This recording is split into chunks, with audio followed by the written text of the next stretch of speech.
बागों में ढूंढा तुझे, फूलों में पाया है, मोगरे की कलियों में मेरी शाम का ठिकाना है। सांवरे से मिलने का सत्संग ही बहाना है। ओम श्री विष्णवे नमः। मैं हूँ वामिका और आप सभी का हमारे चैनल आध्यात्मिक सागर में हार्दिक अभिनंदन है। आज आप सुनेंगे कार्तिक मास महात्म्य का अध्याय 13। इसी के साथ आप सुनेंगे भगवत गीता का पाठ, तुलसी माता की कथा, विष्णु चालीसा का पाठ और तुलसी माता की आरती। नारद जी बोले, फिर जलंधर ने महादेव जी को पराक्रमी जानकर शिव जी को मोह कर पार्वती का रूप बनाया। पार्वती को रथ के ऊपर बंधी और निशुंभ आदि दैत्यों के मारने से रोती हुई देखकर शिव जी व्याकुल होकर अपने बल को भूल नीचा मुख करके खड़े रह गए। तब जलंधर ने 3 बाण शिव जी के सिर, छाती और पेट में मारे। विष्णु जी ने शिव को समझाया कि यह जलंधर ने माया रची है। फिर शिव जी ने भी माया करके भयंकर रूप धारण किया। महादेव जी का अति भयंकर रूप देखकर कोई दैत्य उनके पास न ठहर सका और वे 10 दिशाओं में भाग गए। महादेव जी ने शुंभ और निशुंभ को शाप दिया कि तुम मेरे युद्ध में से भागे हो, इसलिए पार्वती के हाथों से मारे जाओगे। फिर जलंधर के पैने बाणों की वर्षा से पृथ्वी तल बाणों के अंधकार से ढक गई। जब तक शिवजी ने उसके बाणों को काटा, तब तक उस जलंधर ने नंदी के एक परिग मार दिया। उसके लगने से बैल युद्ध में मारा गया, जो महादेव जी को खींचने पर भी न रुका।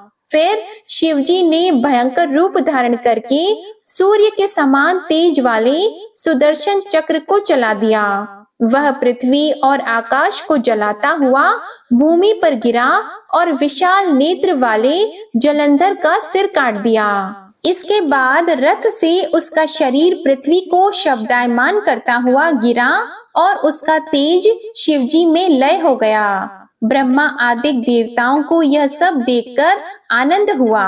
शिव जी को प्रणाम कर सभी देवता बोले, हे महादेव, आपने देवताओं की शत्रु के भय से रक्षा की है, परंतु एक बात पैदा हो गई है कि विष्णु वृंदा की सुंदरता से मोहित होकर उसकी चिता की रज में स्थित हैं। अब हम क्या करें? तब रुद्र बोले, हे देवताओं, विष्णु का मोह दूर करने के लिए तुम योग माया की शरण में जाओ, वह तुम्हारा कार्य सिद्ध करेंगी। नारद जी बोले, तब भूत गणों समेत शिव जी अंतर ध्यान हो गए और देवता योग माया की स्तुति करने लगे, जिससे सत्य, रज और तम ये तीनों गुण पैदा हुए हैं और जिसकी इच्छा से संसार की उत्पत्ति और नाश होता है और जो प्रकृति 23 भेदों द्वारा संपूर्ण जगत में वर्तमान है। उस भक्त वत्सल को हम बारंबार नमस्कार करते हैं। तब देवताओं ने चारों दिशाओं में फैल रही ज्वाला को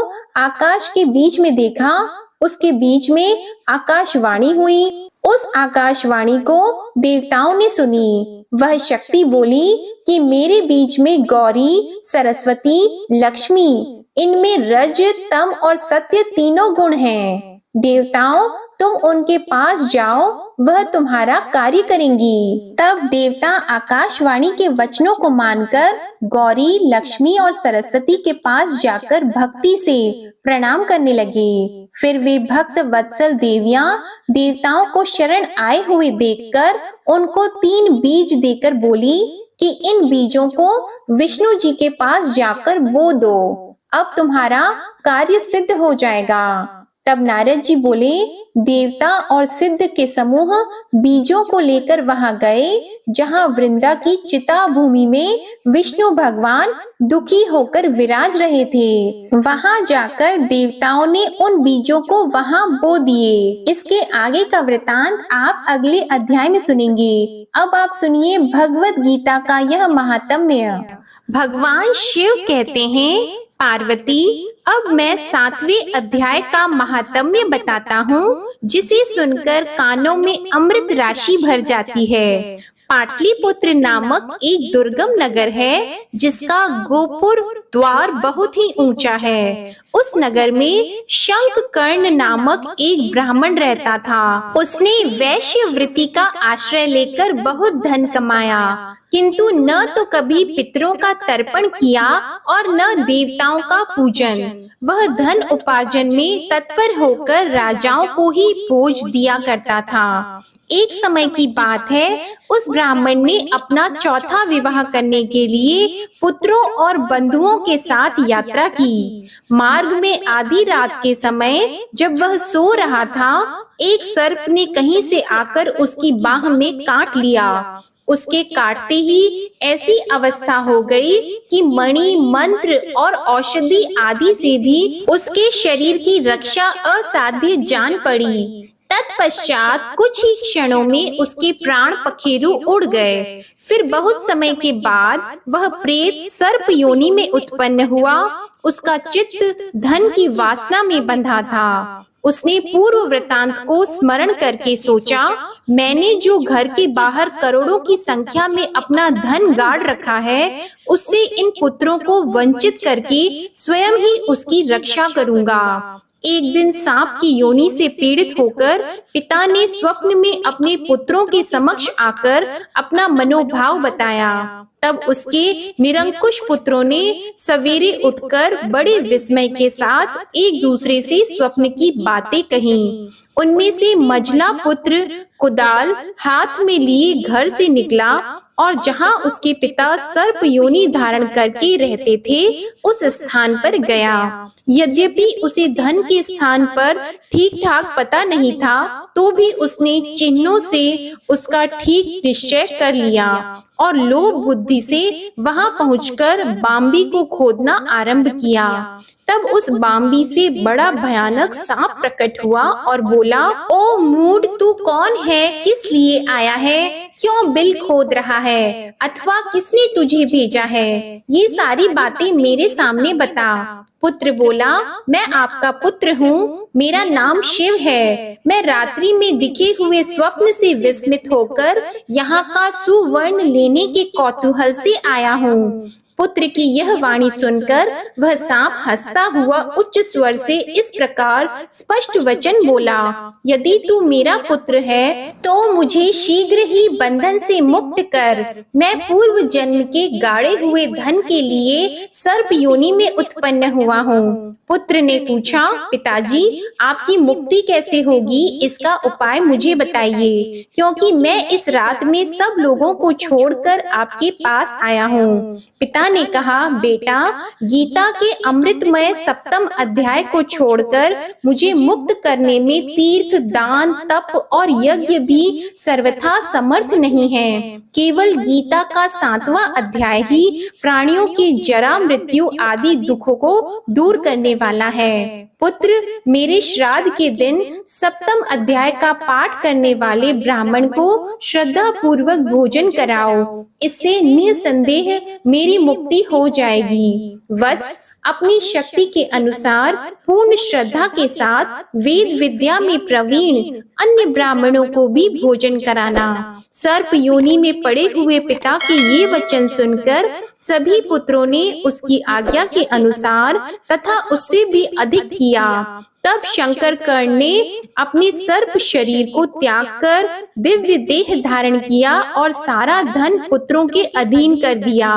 पिता ने करोड़ों की संख्या में जो धन बांट कर दिया था, उससे वे सदाचारी पुत्र बहुत प्रसन्न हुए। उनकी बुद्धि धर्म में लगी हुई थी, इसलिए उन्होंने बावली, कुआं, पोखरा, यज्ञ तथा देव मंदिर के लिए उस धन का उपयोग किया और अन्नशाला भी बनवाई। ओम नमो भगवते वासुदेवाय नमः।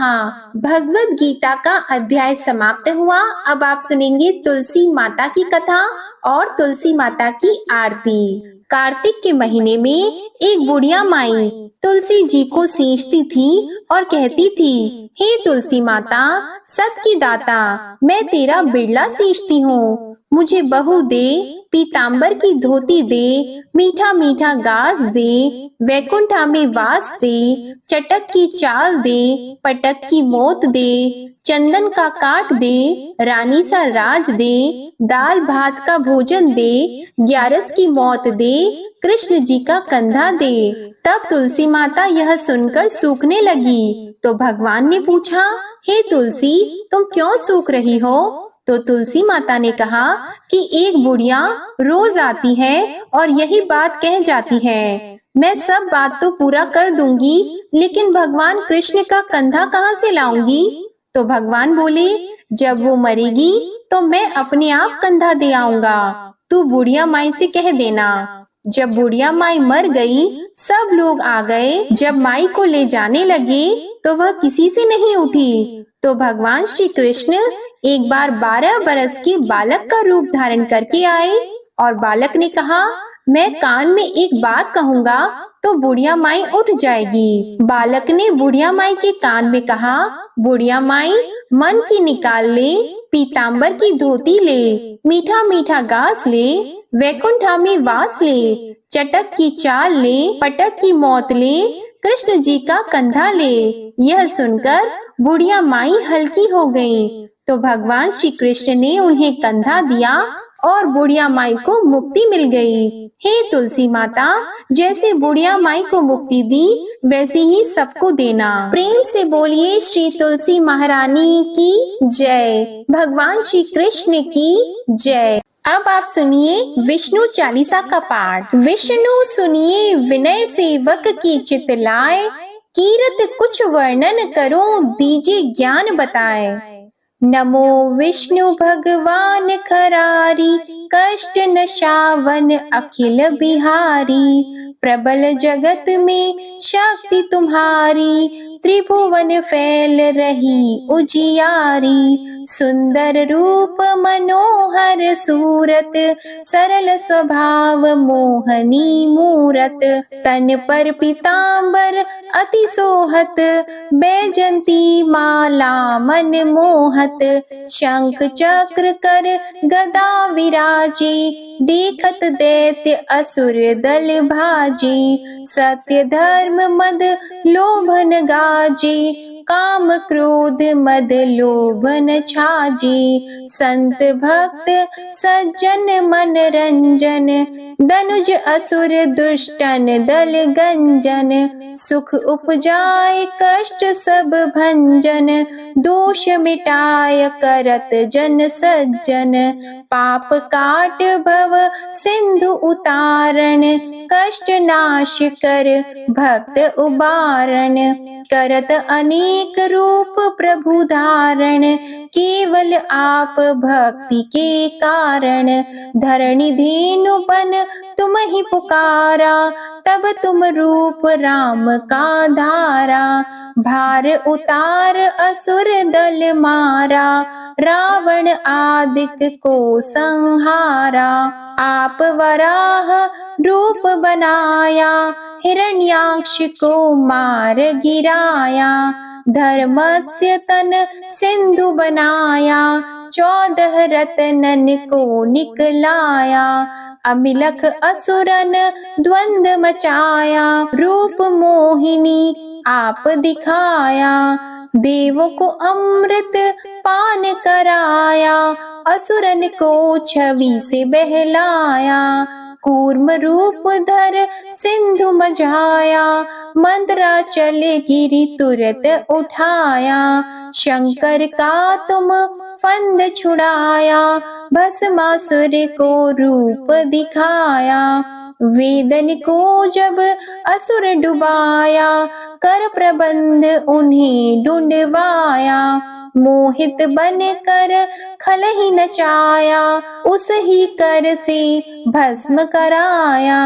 असुर जलंधर अति बलदाई, शंकर से उनकी न लड़ाई। हार पार शिव सकल बनाई, कीन सती से छल खल जाई। सुमिरन कीन तुम्हें शिव रानी, बतलाई सब विपत कहानी, तब तुम बने मुनीश्वर ज्ञानी। वृंदा की सब सुरति भुलानी, देख तीन धनुज शैतानी। वृंदा आए तुम्हें लपटानी, हो स्पर्श धर्म क्षति मानी। हना असुर उर शिव शैतानी, तुमने ध्रुव प्रहलाद उबारे।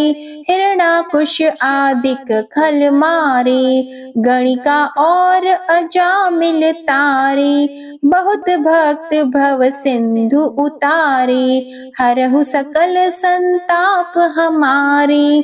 कृपा करहु हरि सिरजनहारे, देखहु मैं निज दर्श तुम्हारे। दीप बंधु भक्तन हितकारे, चाहता आपका सेवक दर्शन। करहु दया अपनी मधुसूदन, जानो नहीं योग्य जब पूजन। होय यज्ञ स्तुति अनुमोदन, शील दया संतोष सुलक्षण। विदित नहीं व्रत बोध विलक्षण, करहु आपका किस विधि पूजन। कुमति विलोक होत दुख भीषण, करहु प्रणाम कौन विधि सुमिरन। कौन भांति मैं करहु समर्पण, सुर मुनि करत सदा सेवकाई। हर्षित रहत परम गति पाई, दीन दुखिन पर सदा सहाई। निज जन जान लेव अपनाई, पाप दोष संताप नशाओ। भव बंधन से मुक्त कराओ, सुत संपत्ति दे सुख उपजाओ। निज चरणन का दास बनाओ, निगम सदा ये विनय सुनावे। पढ़े सुने सो जन सुख पावे। ओम श्री विष्णवे नमः। अब आप सुनिए तुलसी माता की आरती। तुलसी महारानी नमो नमो, हरि की पटरानी नमो नमो। तुलसी महारानी नमो नमो, धन तुलसी पूरण तप कीनो। शालिग्राम बनी पटरानी नमो नमो। तुलसी महारानी नमो नमो, हरि की पटरानी नमो नमो। जाकी पत्र मंजरी कोमल, श्रीपति कमल चरण लपटानी नमो नमो। तुलसी महारानी नमो नमो, हरि की पटरानी नमो नमो। कौन से महीने बोई रानी तुलसा, कौन से महीने हुई हरियाली नमो नमो। कौन से महीने हुई तेरी पूजा, कौन से महीने हुई पटरानी नमो नमो। तुलसी महारानी नमो नमो, हरि की पटरानी नमो नमो। आषाढ़ मास में बोई रानी तुलसा, सावन मास में हुई हरियाली नमो नमो। तुलसी महारानी नमो नमो। कार्तिक मास में हुई तेरी पूजा, मंगसिर मास में हुई पटरानी नमो नमो। तुलसी महारानी नमो नमो। धूप दीप नैवेद्य आरती, पुष्पन की वर्षा बरसानी नमो नमो। तुलसी महारानी नमो नमो। 56 भोग 3600 व्यंजन, बिन तुलसा हरि एक न मानी नमो नमो। तुलसी महारानी नमो नमो। जो तुलसी को सवेरे गाए, श्री कृष्ण के दर्शन पाए नमो नमो। तुलसी महारानी नमो नमो। जो तुलसी को दोपहर में गाए, खीर खांड का भोग लगाए नमो नमो। तुलसी महारानी नमो नमो। जो तुलसी को सांझ को गाए, श्री कृष्ण की आरती उतारे नमो नमो। तुलसी महारानी नमो नमो। जो तुलसी को रात को गाए, श्री कृष्ण के चरण दबाए नमो नमो। तुलसी महारानी नमो नमो। सभी सखी मैया तेरो यश गावे, भक्ति दान दीजिए महारानी नमो नमो। तुलसी महारानी नमो नमो।